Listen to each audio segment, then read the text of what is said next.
Number 10 Prasidh Krishna be like. First 2 overs వేసాక నా పని అయిపోయింది అనుకున్నారు కదా, ఎలాగిచ్చాం కంబ్యాక్, పోలే అదిరిపోలే. నంబర్ 9 ఈ సిరీస్ అంతా MS ధోని అందరినీ బౌండరీ నుండి అప్రిషియేట్ చేయడానికి చూడొచ్చు.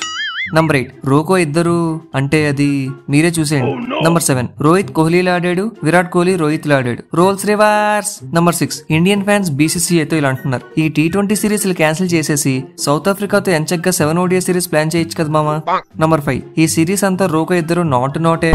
నంబర్ 4 సెలెక్టర్స్ మా గురించి ఏమన్నారు, మా ఫ్యూచర్ డిసైడ్ చేస్తారా, ఏది ఇప్పుడు చేయండి చూద్దాం. నంబర్ 3 కుల్దీప్ యాదవ్ బౌలింగ్ చేస్తున్నప్పుడు రోకో ఇద్దరు రియాక్షన్స్. ఫస్ట్ కోహ్లీ ఒక్కటిస్తా వెళ్ళి బౌలింగ్ చేయి. రోహిత్ ఏంటి ప్యాడ్కి బాల్ తగిలినవన్నీ అవుటేనా, వెళ్ళి బౌలింగ్ చేయి. Number 2 couples in wedding photoshoot. Virat Kohli 6లు చూశాక గంభీర్ అగార్కర్తో వీడిని 2027 ODI వరల్డ్ కప్ కి పక్కా తీసుకోవాలి. అప్పుడు అగార్కర్ T20లో కూడా. ఫైనల్లీ నంబర్ 1 నువ్వు 3rd సెంచరీ చెయ్యాలనుకున్నా కానీ టార్గెట్ చాలా తక్కువ ఉన్నప్పుడు. Shit man shit.